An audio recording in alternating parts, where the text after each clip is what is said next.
fellas, ladies. Welcome to the Bigger Than Me, Bigger Than You campaign. You know, it's a lot in store. We here at Jaxie Studios. You know, got a couple people coming through. KDO, Leah Hart, you know, Chevy. Come here, do our thing, record a little bit of songs, working on the project. It's a lot to come though. It's a lot to come. So make sure y'all stay tuned. Bro, I saw the experience. I saw the video call. Like, wow. Wow, bro. Wow. What's up, doggy? He's a daddy now. Wow. Daddy. We have new friends now. Brother, good to see you again, man. You know what?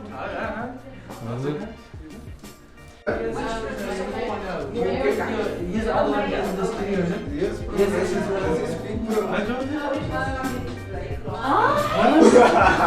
You beat the get the bitch. Long time no see. Don't but not too much to die. I didn't expect you here. Thank you. Hey y'all, this is Jaxie here. This is my crib. The guys are here, you know, doing their thing, recording some new material, making use of the space. Very happy to have them over, and yeah, we're just doing some cool things in the sun today. How I Met Mayo, we come a long way. I was a music compiler for many years long ago, and since then we just became, you know, really good friends, and we connected musically. And yeah, that's my bro, that's my homie, and yeah, doing some awesome things. But this is, you have look here, this is tied here with the table tie, so it's fast. So okay, that's fine. If I'm gonna record on my laptop, then I just need the two speakers. We plug up. So you'll have to, yeah, I think so. And then you can just plug it in me. Yo, I can't want to see KDO, yo. I didn't see no one. I must have man, maybe, bro.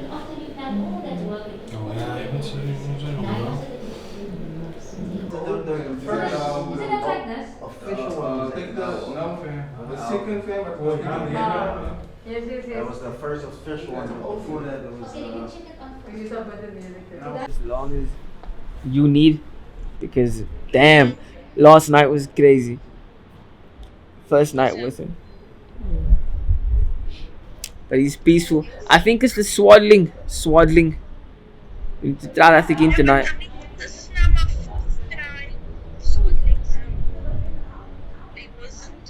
Taking until now.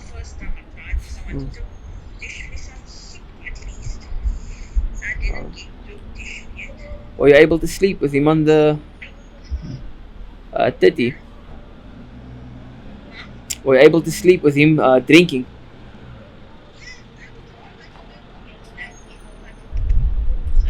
Pause it. Check your man. They're recording our conversation.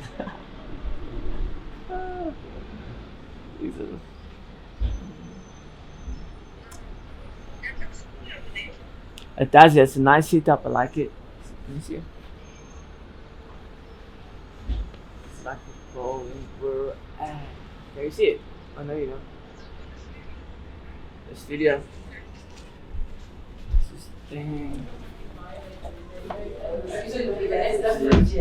But not out of your own, just going to for That opportunity will come your way anyway, and then you want to have a shot on the screen. Why do you want to? Mine is the echo.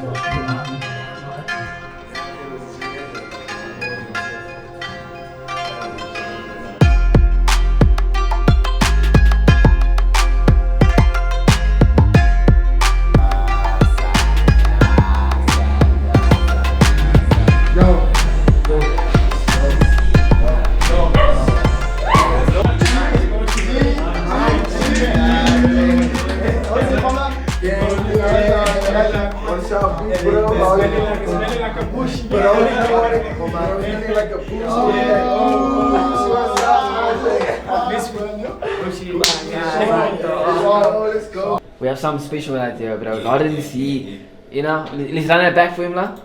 Yo, and Lawrence, people, yo. Cape Town, stand up. Let's go. Production, he snapped on this one, bro. It's not on Snapped. That's the movement, that's the regime. That's something special. Sound from Zion. This year, bigger than you. This year, bigger than me. Keep it 100 apiece. Come let's eat. Put up the clip. This year, bigger than you. This year, bigger than me. Keep it 100. We've been expecting this one for a long time, and I feel like it's at the line drop was meant to play out this way, dog. Yeah. But we need you to play that verse for us, dog. Yeah. You got that Got verse something, for us? got Yes, something. sir. Got Yes, something. sir. Bigger than me, bigger than you. Yeah, hey, Joe Bias call up a game on. Part of the plan, Joe see on. How don't fit in, I got demons back in the crib, oh, my nigga T-Balls. Couple of hunts and some bottles of Jaeger. Come feel my face, hello, what's in the flavor? You got data. And some headed for later. How was in planning? It's gonna be fire, I'm telling you guys, you know, the work, the production behind it, everything behind it. This is gonna be one of the biggest takes in Cape Town. That's what I can say personally. Bigger than you. This year, bigger than me. Keep it 100.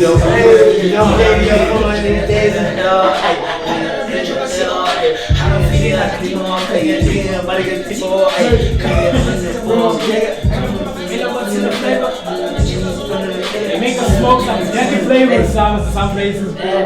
They were singing with a strap. Out here, just got a call from Wiz the Misfit. He wanted me on a song. It's called Bon Appetit. There's a legendary project that they're working on. It's Mayo on that, and it's myself. And we got Wiz the Misfit on that, and the beat by Lawrence. And you know who's on the keys, man. Who's doing all the mixing and mastering on that thing. So it's super dope. Expect something legendary. And I remember back in the days, you know, this day actually reminds me of from back in the days. Like when I first met Wiz, we met at Bush Radio. It was one of the, I think it was a freestyle Tuesday type of thing that was going on back in the days, and we did a freestyle from there, and then we started connecting from there. He linked me up, started connecting with Mayo, and it was great, you know, and today we're here again, you know, and I like the growth, you know, it's been amazing, So expect greatness,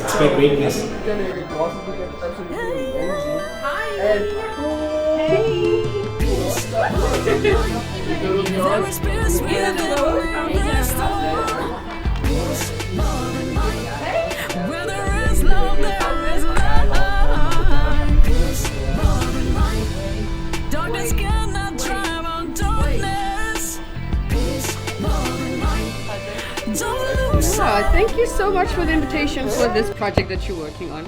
It really gave me a chance to like get in touch with a deeper version of myself. You know, I've always written things that's very off the top Chevy, but that really it shook me a little. The beat especially.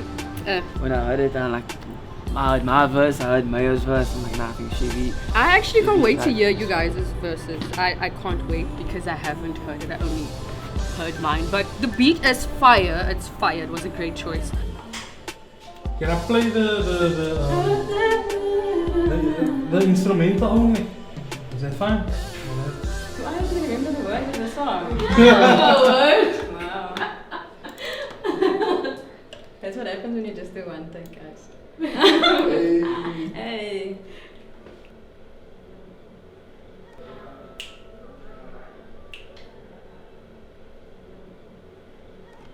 Yeah. There is peace within every storm. There is darkness, there is light.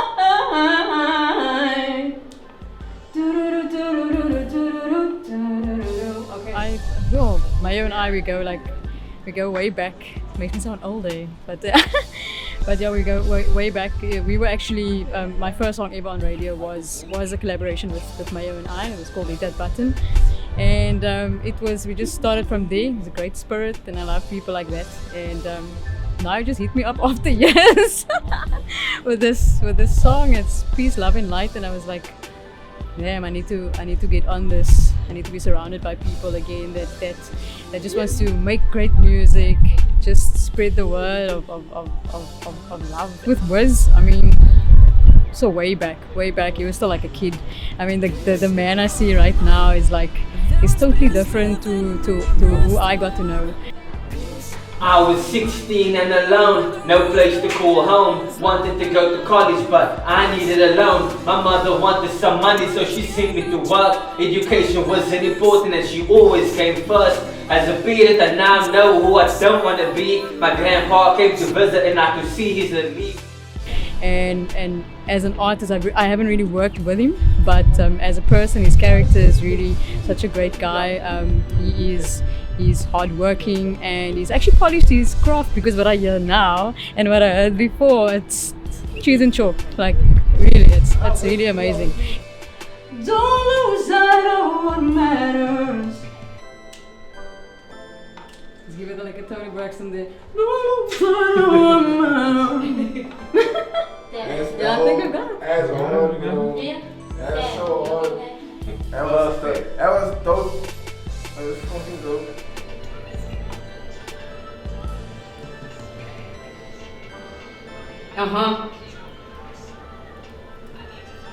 Siobhan, if I could have a conversation with my younger self, then this is what I tell her.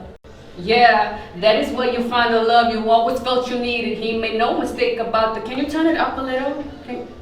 Wait, can you turn the music up a little in my headset? Okay, cool. Not too much though, don't want to burst my eardrums. Perfect.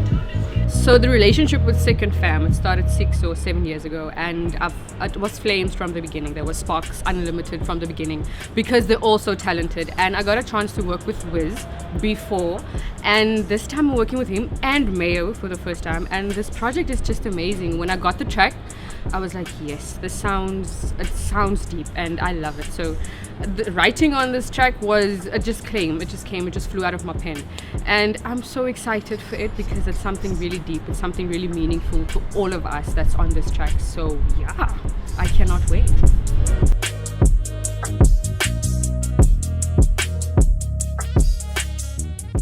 Linked to Second Fam, we come a long way since Mayo came back to Cape Town from Philadelphia. I met him like during the time when he just came back and started with his music things, and since there's just been that organic connection. I've been his main engineer since then, so it's been a great journey to the point where we are now, and to hear how the music has evolved. Male Nessa just happens to be autistic, painting pictures for the song Let Me Channel My Chi. Not focused on these young boy drawings. Check out this masterpiece. I brush strokes, look close, you see the signature hope. Yeah, and Wiz was actually surprisingly the first artist that I recorded before I studied, and in the beginning of my studies, my sound engineering studies, so that our relationship stems 11 years now, and still being able to work with him now and see his growth has been really amazing. So yeah, I'm really excited for this journey of this project. Peace, love and light. Where there is love, there is life. Peace, love and light. Darkness cannot drive on darkness. Peace, love and light.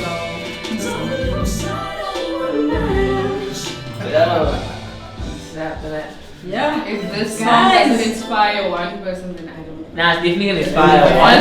There's no way that it cannot. Those like inspired people. Our series does though. All of them are. But more specifically, it's like women empowerment. Yeah. When I listen, that's what I think about. It's like the first thing that comes to mind, you know. So. Yeah, and it's also it's that's why you saying like on the verses, it's like you don't want to like overcrowd it with too much like vocals and stuff, because you kind of want to hear them. Yes, the message that's really important. But you're both like talking to your young. I got it from her. I am a verse at the time. You guys had one, and you said like, "Oh, can you also write one for this?" I'm like, okay, cool. And I heard Mayo's verse, cried the first time. I was like, "You need to add a verse in this one because like." Hip hop has been vital in promoting social and political awareness among the youth of today. This is important in making the youth aware of the world around them and the conditions they face in society, enabling individuals to discuss ways in which they can make a positive change within society. I have two such influences with me that has found their voice through hip hop. In collaboration with creative and talented artists in the music industry, they are well on their way in establishing their own unique footprint. Wasif. This rhymer embraces his name, but in the industry is also recognized as Wiz the Misfit. We will discover why this maverick refuses the box society has invented. And then we move on to Mayo, a rap artist whose birthplace in Cape Town to the streets of Philadelphia in the good old USA taught him that human pain has no location on the world map. So let's hear about these two prolific rappers.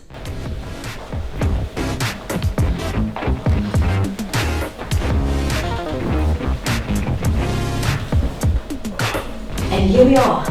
Yes, ma'am. Mayo. Let me start by asking, when came to were you born?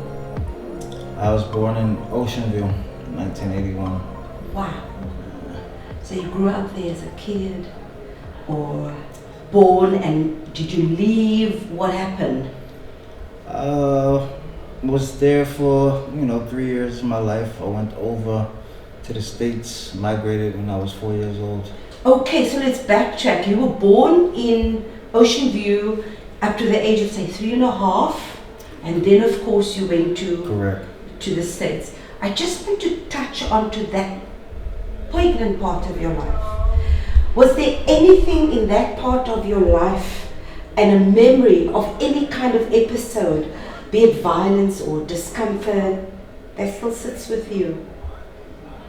Well, my first murder I actually witnessed, I was about 3 years old. My next door neighbor, a husband stabbed his wife to death.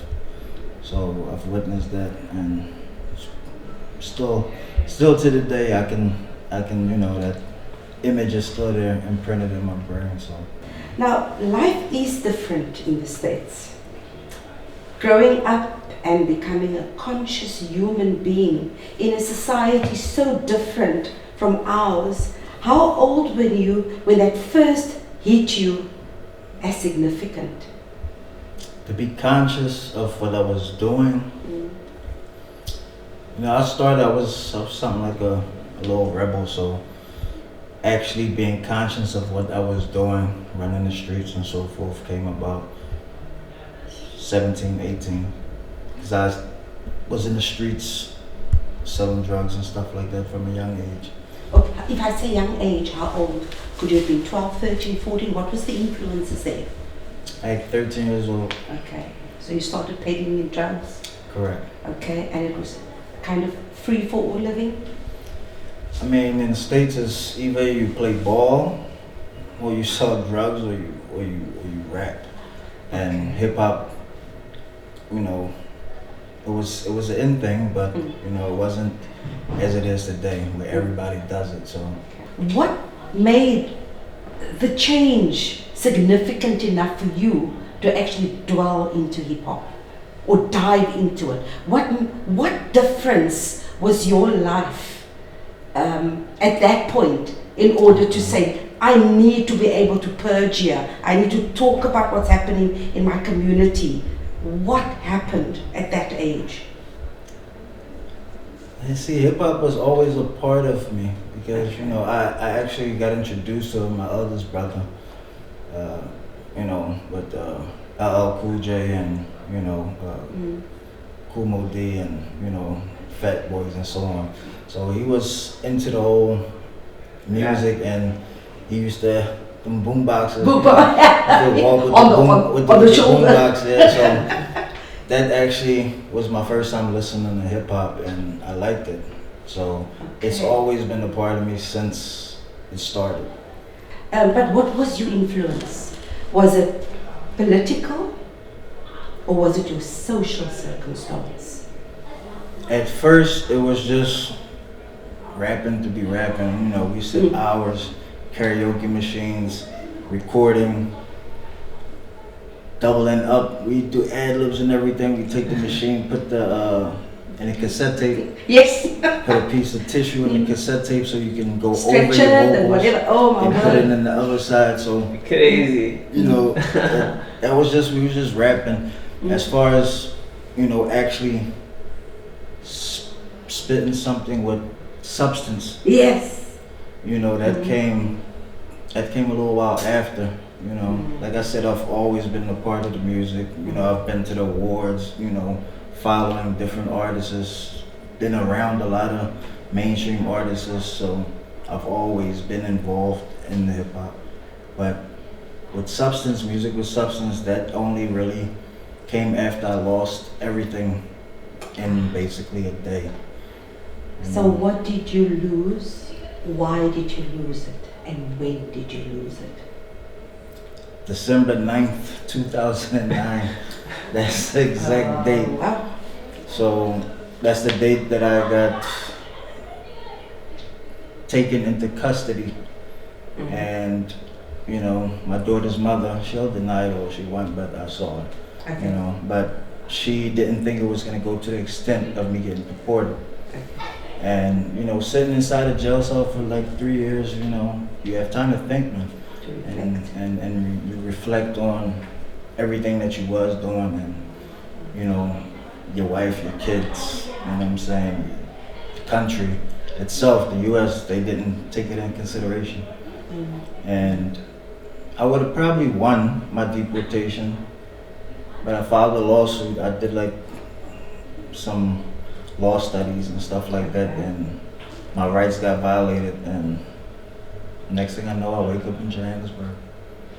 Okay, so that was your point of return.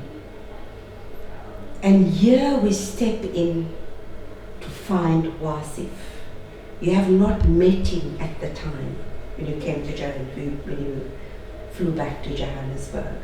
No. How long after being in Johannesburg did you happen upon the Misfit? 2 years. 2 years from me being in the country, that's when I actually met Wiz. He was recording a tape called Wiz and Mayo. And, you know, I met Lyle, that's a sound engineer, so, you know, and I was there, and he always had a conscious mind, so the stuff he was saying back then, a lot of people, you know, they'll say his accent and so on and so on. And I used to tell them, watch for that one. He's the voice of the people. And I've been saying it for years, man. So then you collabed with him at that point? Yep, we hold up the collaboration. Let's move on to Wasif. It is clear that Mayo's experiences and your collaboration wasn't just the marriage of strangers in a socio-dysfunctional society. I want to touch on to something. Did you grow up with your parents being the driving influence in your life? No. I'd say my parents had an influence, but I grew up with my grandparents. My grandma, my grandpa raised me. From 5 months. So you were how old? 5 months. 5 months old when you departed from your parents? My mom. Only mom. So mom was a single mom. My father went to prison at that time, and my mom decided like she's not doing it alone. Okay. His mom needed to take care of him. Oh, okay, so it was your dad's mom that you moved to, and they kind of reared you. They were the major influence in your life. It's poignant because at that age, when you felt that you were not part of a nucleus, like a family nucleus, like mom and dad, it's amazing how that split you. It split you from not expecting to be treated like, you know, a normal childhood. You had to look after yourself, and it almost makes sense that you're called the misfit because you didn't fit into that box that was designed for you. Is that what made you come out of that? Okay, I'd say initially it was my father, because it was gang related. Because of who my father was, I was always expected to be a gangster because he was a gang leader. Went in at 17, got 19 years. it's like, yeah, he's gonna be a gangster. I think that's where they were like, oh, you're not gonna be anything, came from initially. And then other people then later found out that my father is also kind of had the perception of expectation of me. Yeah, like, oh, he's gonna be a gangster, he's gonna be like his father, he's gonna be It's gonna be a nothing. the streets, yeah, Yes. he's gonna be a nothing. My father, crazy, our sound engineer, we have the same sound engineer, knows my father. It's like the only person in my life left that's not part of my family that knows my father.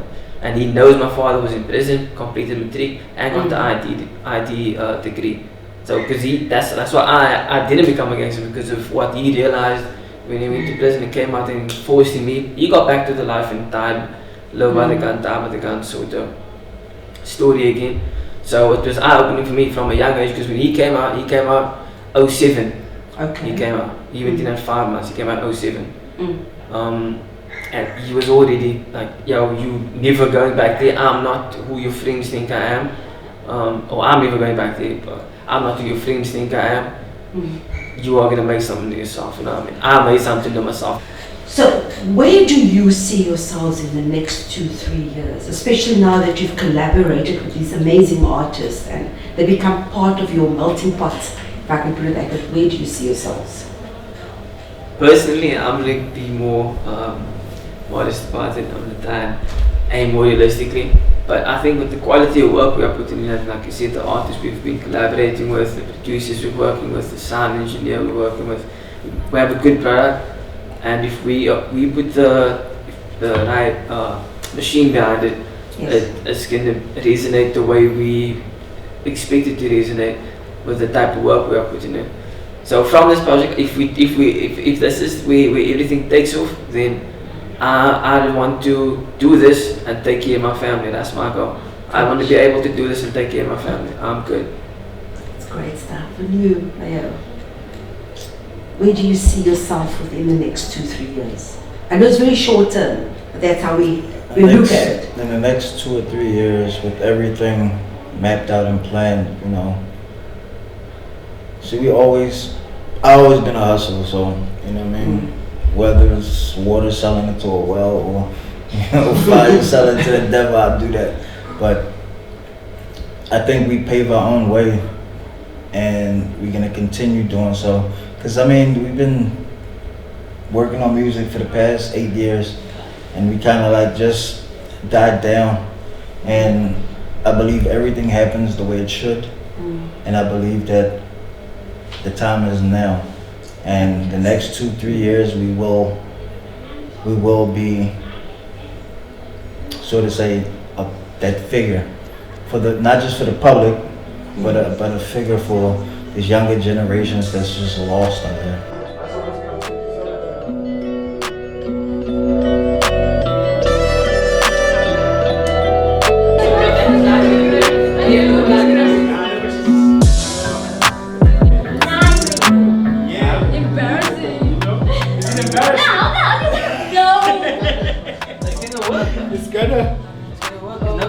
That's like putting a small baby in a big It's not gonna work. It's not working.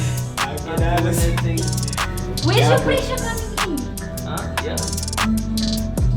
Yeah, maybe more plastic. Are you really filming this? No, man. Yeah, it's doing the hubblies. Oh, it's doing that. Wow.